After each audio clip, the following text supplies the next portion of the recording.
Hi, everybody. I'm Tom from Cosmic Comic History, and this is CCH on Air.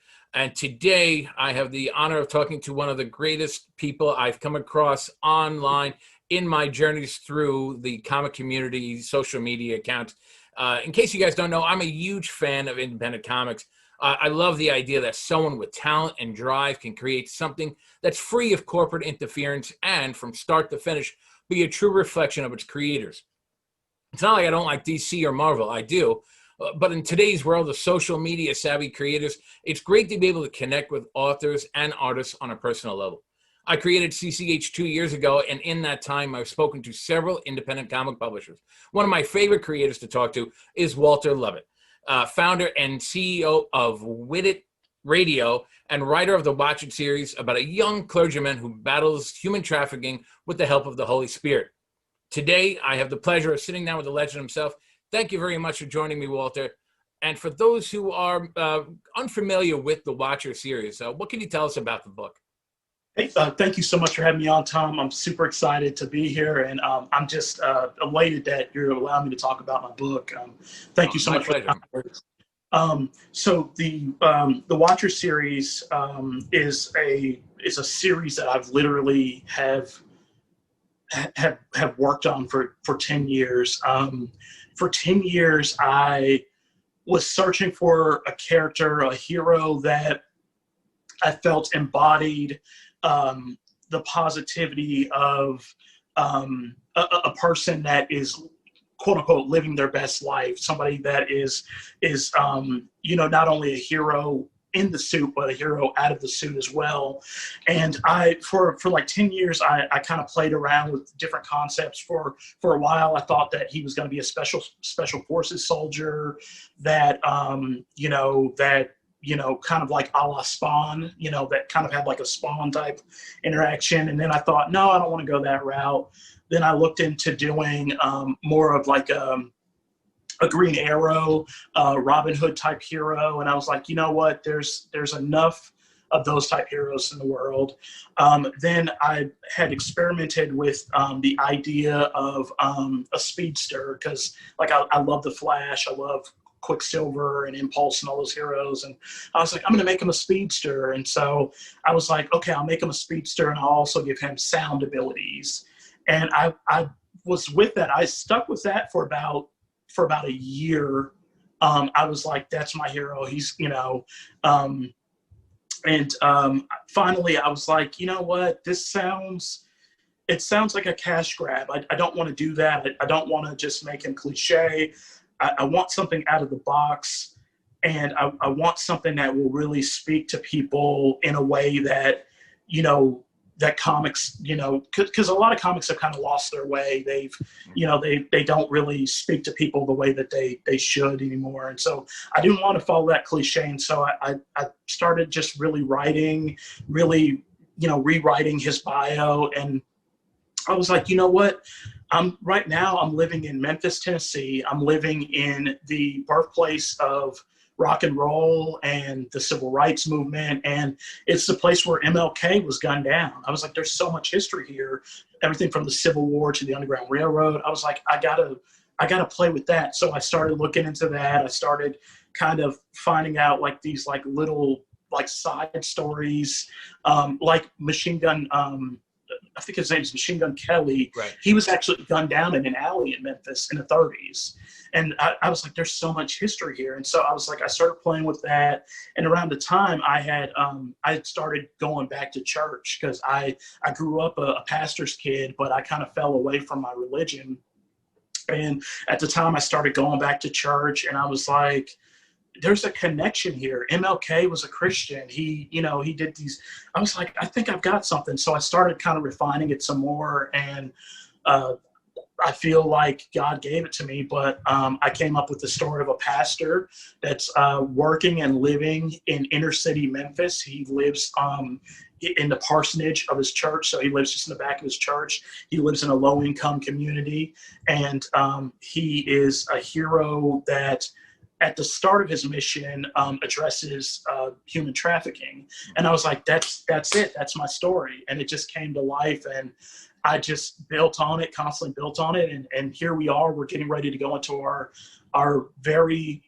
second issue, which is actually issue 1. I have 0 issue out now, and so it's getting good. I'm excited. Well, I'm excited for you. I mean, I read Watcher the 0 issue, and Yes, I'm going to tell you, I mentioned to you before we started recording, and I'll say this again for everybody who's watching and listening now, is that I do admire not only the art and the writing, but in particular about the writing, how you seamlessly weave not only history, current events, the religious theme, all of them come together. And I do love it, as you mentioned about your characters, how detailed they are, everything about where they're living, what they're going through, the experiences. And I do think it's those details that allow us to kind of relate to the characters at such a deep level.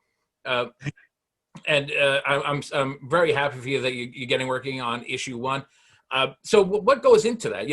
What goes into that writing process? How do you go about that on a daily basis? Now, I read, I consume, I don't create, and that requires a whole different set of skills. So would you mind walking us through a little bit about your creative process? Yes, sir. I outlined through issue 20 of the Watcher series. Oh, wow. When I found out that was how I wanted to portray the character, and that was his backstory. I listed several, what would you call it? Several like plot points. Yes, plot points. Several plot points revolving around human nature and human issues that are affecting our world today. So, I was like, okay, human trafficking, poverty, systematic racism, corruption within the church. I'm an evangelical, so the second coming of Christ, world wars, and militarization. Like, I'm not anti-military, but there is a component where, like, the military has dealt with corruption in its day. And so I started thinking about all these things, and I started thinking about, like, how can the Watcher address these issues, and how can I create like a rogues gallery of people that embody those various things. So, like, right now we're dealing with human trafficking, and the central villain, the main bad guy, the arch nemesis of the Watcher, is the wolf.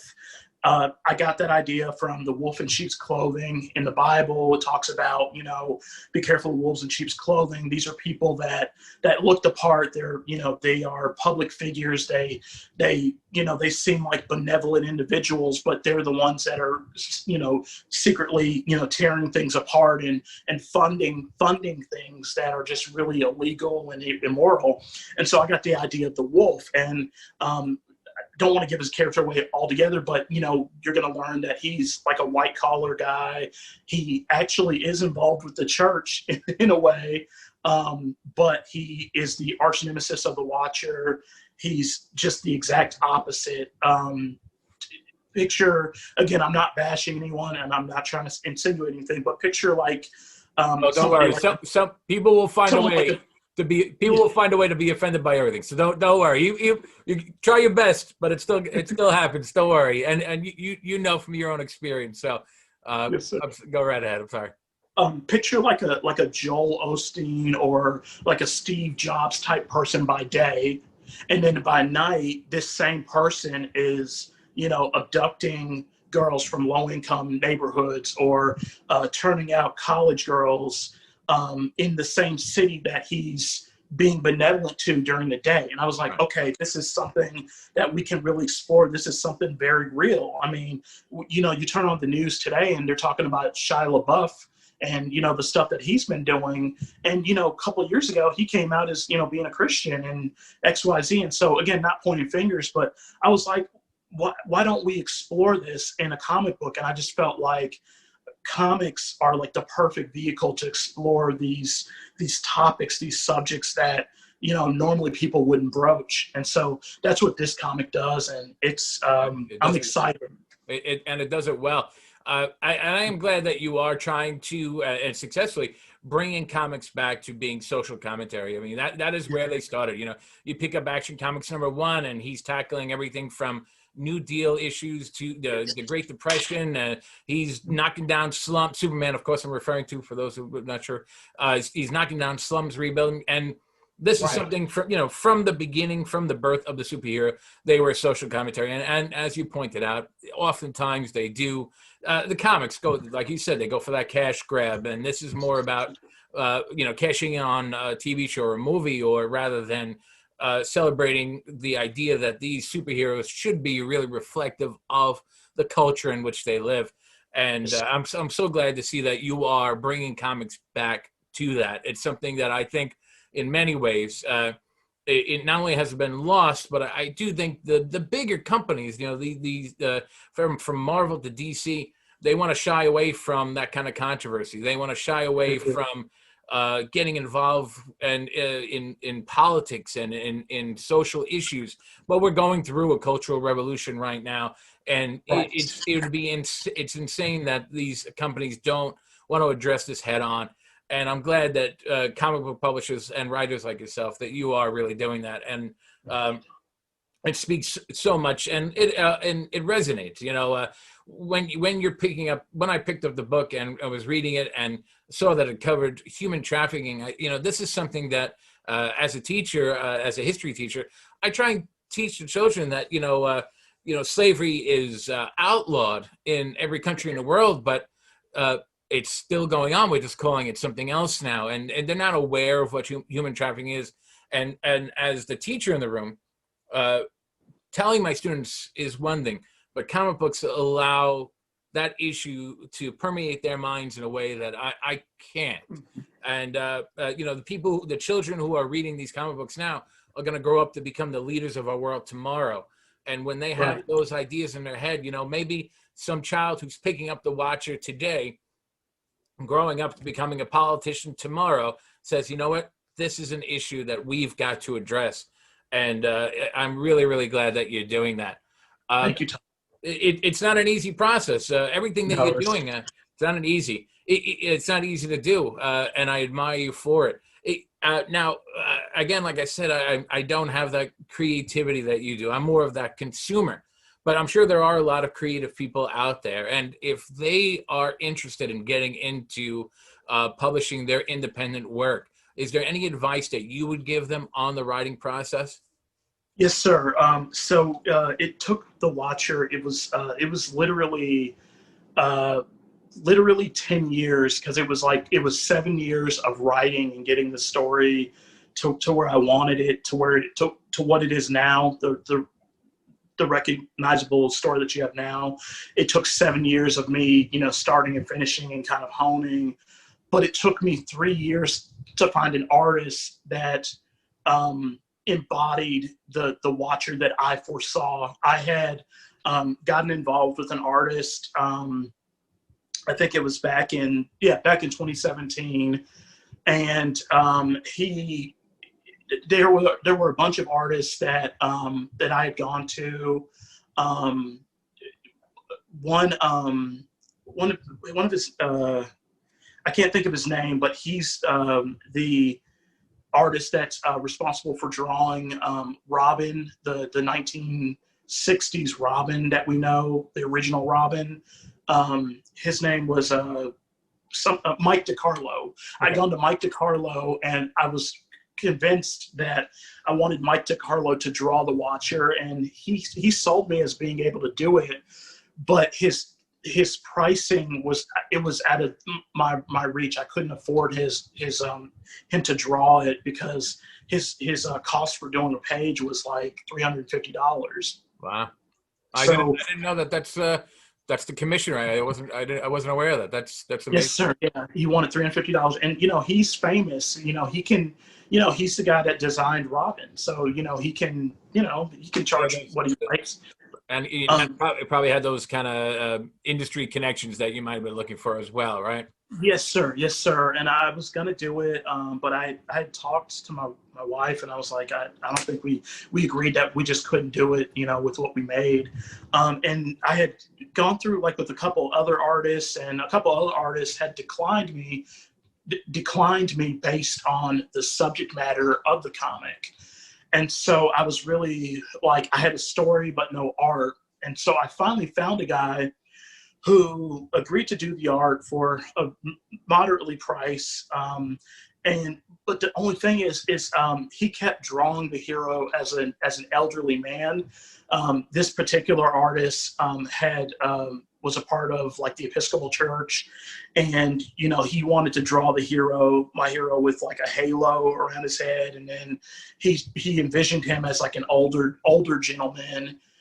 And I just didn't see the Watcher as it. I saw him as a young, viral, or virile type guy, kind of like a Batman or a Punisher, where he's young and he's muscular, and he can take down muggers in an alley and then be up at 8 a.m. the next morning to lead services, and he can interact with his parishioners. And so I saw him as a young guy, in his, early 30s, that's out here, kicking butt and fighting crime.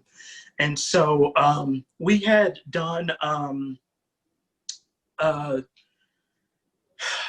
this particular artist had drawn like the first like 6 or 7 pages of the book, and I wasn't pleased with the book, but I wanted to get the story out so much that I was just like, you know what, I'll just let him do it, and then hopefully we get a better artist for the next issue. So he was doing the 6 pages, and then we hit the holidays, and he was like, well, I need to take 3 months off because I need to spend 3 months with my family. This was at the beginning of November. So I'm like, so you can't touch it until like mid-January, 1st of February? And he said, yes. And I was like, I can't do this. Like this story is, we're coming up on 10 years now. I got to get this story out. Like, I don't want to keep putting it off. And he was like, well, he's like, if you're, that displeased with it, here's your money back. So now I had my money back, but I had 6 uncompleted pages and no artists. And so my wife and I started praying, and I got onto LinkedIn, and I actually found 2 or 3 artists that could do it. And so the artist that brought it to life was a guy named Kanan White, who also has some industry presence, and a guy named Sean Damian Hill, who's really known among the indie comics community. And so those 2 guys helped to do a patchwork to create issue 0, which is what is out now. And I think that they did a great job. And the art definitely pops right off the page. Who's your colorist? Who did the coloring? A guy named Ryan Best. Ryan Best. Oh yes, I saw that. Ryan Best. And right. He's actually now Ryan has become the full-time colorist and inks and pencils for the Watcher. So we're working with him. He's drawing issue 1 right now. Right. And so he's doing it, and then Kanan and Sean help out, and so it's a good marriage between the 3 artists. And so it's been really good. I'm really excited. I know issue 1 is going to blow a lot of people away. First the art, and I've mentioned to you before. I'm very superficial when I say this, so forgive me. But sometimes you win and lose me on a logo, and I love your logo. I love the insignia of the lion. I mean, everything about the Watcher logo. I absolutely love it. I don't know why I've always been obsessed with logos, but yours is eye catching. So I want to get back to that in 1 second, but I will tell you that with Ryan Best and your artist, you definitely you hit a home run. Yes, sir. Yeah, God is really good. I mean, yeah. I don't take him for granted at all. I know I sound like a broken record, but I mean, literally, Tom, like I was so disgusted. I was so hurt. Yeah. I felt like somebody had gutted me when the original artist was like, I can't help you anymore. Right. Well, 10 years is a long time. I had argued with this guy. I was like, sir, please. I was like, stop drawing him as an old man. I was like, the halo, like I was okay with the halo in certain scenes, but I was like, this is an everyday man. This is an everyday pastor or priest that is out here on the front lines. I was like, we're not trying to make him into a saint. He's alive and well. Right. Come on, draw him. And I gave this guy examples, and I just really, I was so hurt, Tom, and I was so lost. And my wife can tell you, man, I at one point I had walked away from the project because I was like, it's just not for me. Like, it's not going to happen. I tried. It's just not meant for me to have it in this life. And I had given up on it, and I had thrown sketches away. And my wife was like, what are you doing? Stop. Just stop. And so my wife was like, just take a break from it, take a month away from it, watch some good movies. Cause I love my superhero movies. So she's like, watch Avengers, watch Batman, watch Dark Knight, watch your movies, go to Bible study, read your, just clear your head. And she was like, don't give up on it. God gave it to you. What are you doing? And so I went back to it, and I'm just grateful that I found these guys, because like they literally saved the project. I mean, I've got something I'm so proud of right now. Well, 10 years is a long time to put something together to try and be asked needlessly to kind of compromise on it. So I'm glad you didn't. I'm glad you ended up with the artists and the inkers and the colorists. I'm glad you ended up with all the people that you really deserve, because I as you're talking about seeing the Watcher as an older man with a halo, it's almost now I can't picture it. It doesn't work for me. The way it ended up now in my mind is how it should have been. Yes, and, it's any alteration to that. It really doesn't kind of, I can't see it happening. So I'm glad you didn't compromise, and we all kind of go through that. And, whether it's our belief structure, whether it's our creativity, it is hard to take it from here and put it out into the world. And I think ultimately, with you ending up with the creative team that you have, it is perfect. And as you mentioned, and as I'll probably say 1,000 times, I'm really looking forward to seeing where this character goes. So, and I don't want to ask you to give too much away in terms of your plot and your story arcs, but and I know I'm going to put some of the links to where we could find more information about the Watcher series, where we could find more information. One of the things I was actually telling my wife before this morning, and how much I was looking forward to today's interview, is because I look forward to your posts, whether it's the Watcher series, whether it's Wit in Radio, and it's always so positive. And as I mentioned to you earlier, that I actually, that's one of my news sources for the day, because you're always posting such great stuff. And I say, and I got to admit, you mentioned Shia LaBeouf earlier, and I'm not sure what you're referencing. So I have to go check him out. Did something happen I'm not aware of with him, but I got to check him out. Yes, sir. So where do you see, again, not in terms of story arcs or storylines, but the actual comic itself? Do you have, is this step one before the Watcher movie topples Endgame at the theater? Is that like, what is the ultimate goal for you?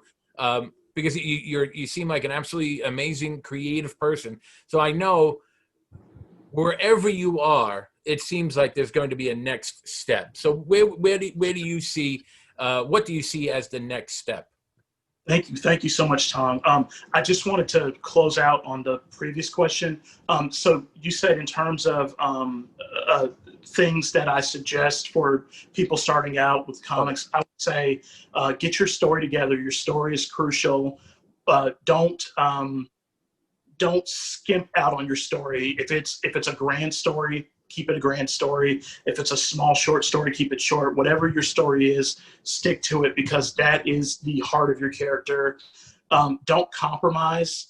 If somebody doesn't see your vision, just, if you believe in God, pray to God and consult with God on what to do.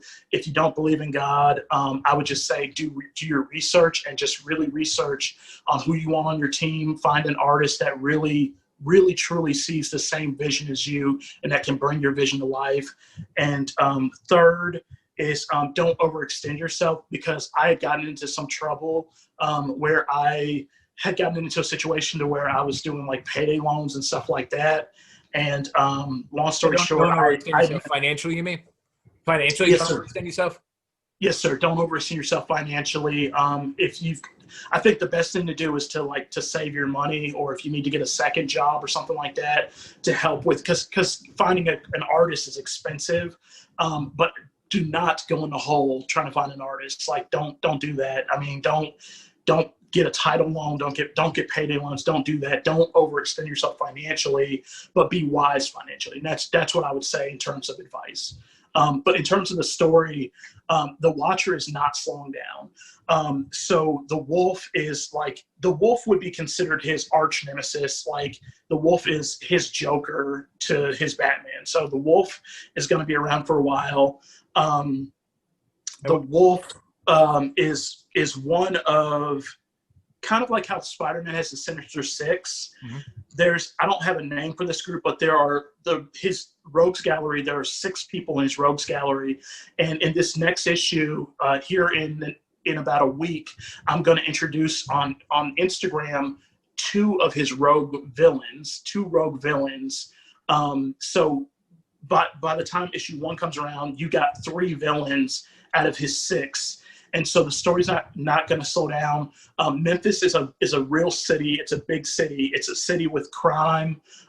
It's a city with its issues rooted in racism and such.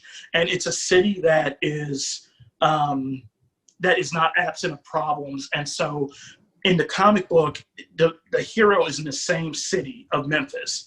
And so there are, without giving anything away, there are going to be villains, and each villain has a unique plot that affects the city and the people in the city, everything from like gentrification to so on and so forth. And these 6 villains are really going to propel the story forward. And so I've got more rogues coming. I've got 2 side stories that are coming out of the Watcher. So the first side story is, I don't want to give anything away, but they will act kind of as like sidekicks to the Watcher, but not like direct sidekicks. An example would be like, picture The Outsiders, but like the Christian version of The Outsiders.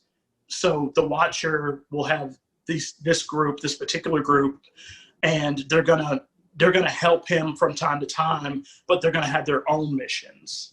And so will these be like, they used to call them also rans? You know, you'd have your main title, and then maybe the last few pages you have these B stories that will ultimately mesh. Is that how you envision that? Yes, sir. That's exactly how it's envisioned. I love it. So this is really kind of old school storytelling, and this is my favorite kind of stuff. I'm so glad you're now. If I could actually connect maybe this and something you had mentioned earlier about kind of like being really financially savvy about this. Let's say you were, I mean, because the character designs are just amazing. I love them. The Watcher looks just so cool, and I'm going to try my best to include as many pictures as I can in the final video of this. But let's say you were interested in merchandising in terms of action figures. Yes, sir. Have you considered, and I'm not knowledgeable about the way these things work, but maybe like a Kickstarter or a GoFundMe? Is that?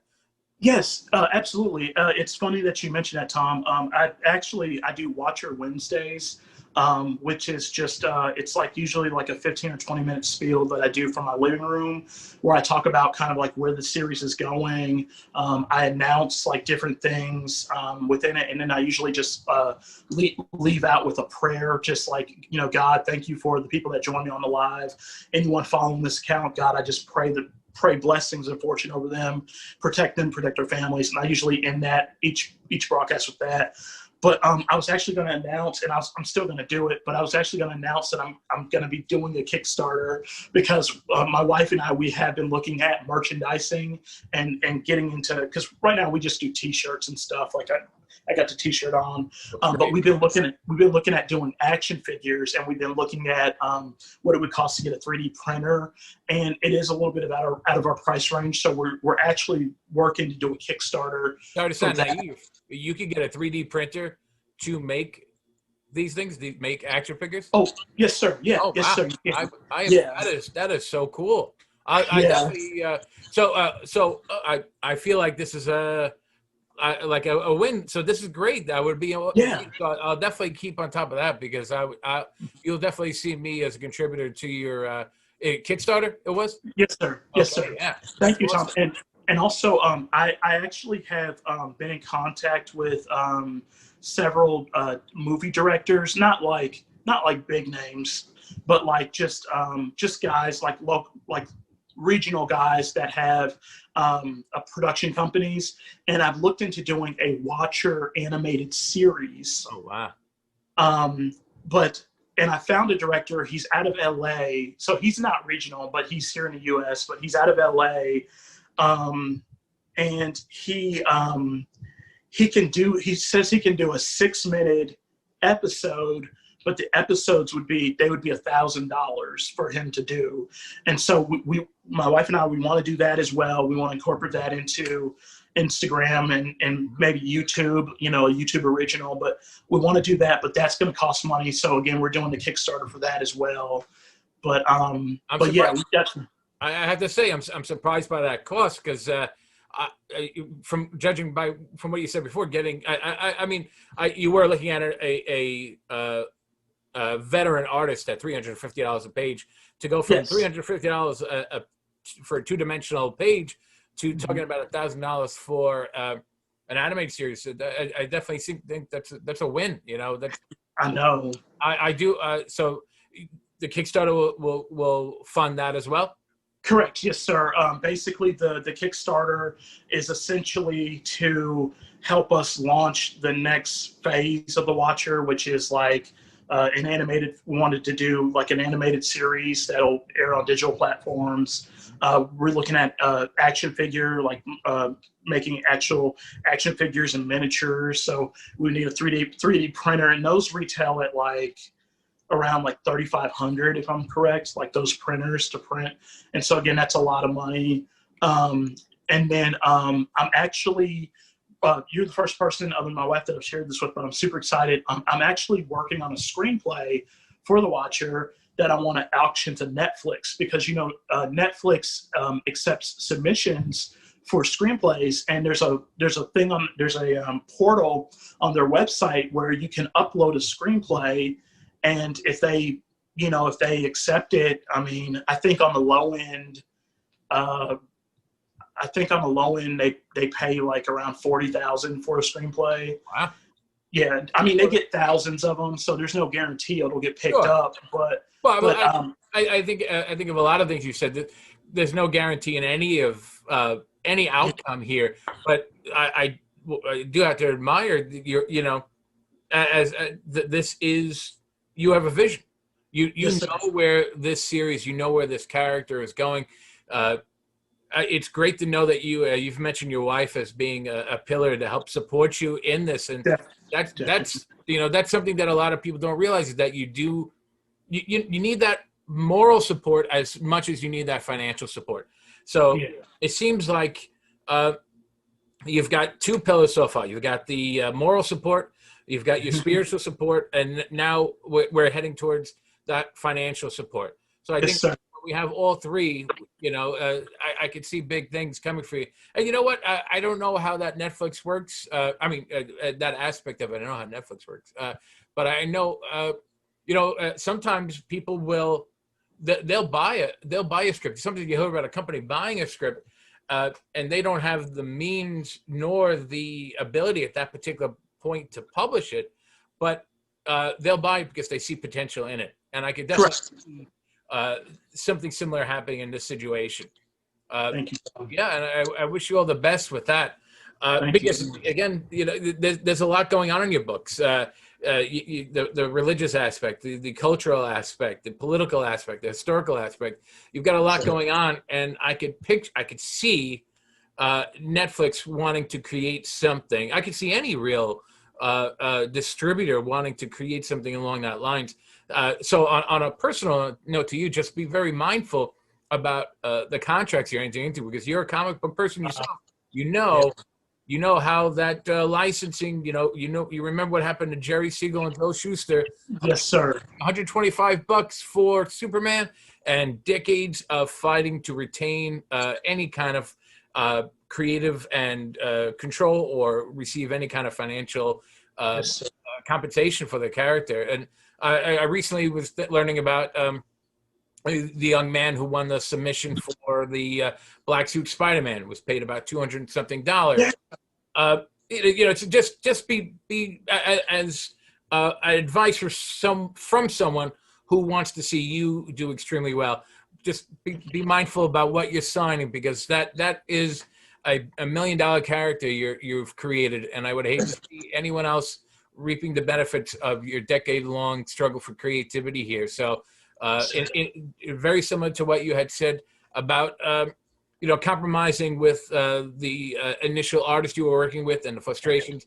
I would hate to see you have to ever compromise in your vision for what you see happening with the Watcher. So I will say I thank you very much for your time. I do want to give you an opportunity to tell all the amazing people that are watching this, where hopefully all the amazing people watching this, where they can find you across all of the internet on social media. Absolutely. Thank you so much, Tom. I got kind of long-winded. I'm so sorry. I'm the definition of long-winded.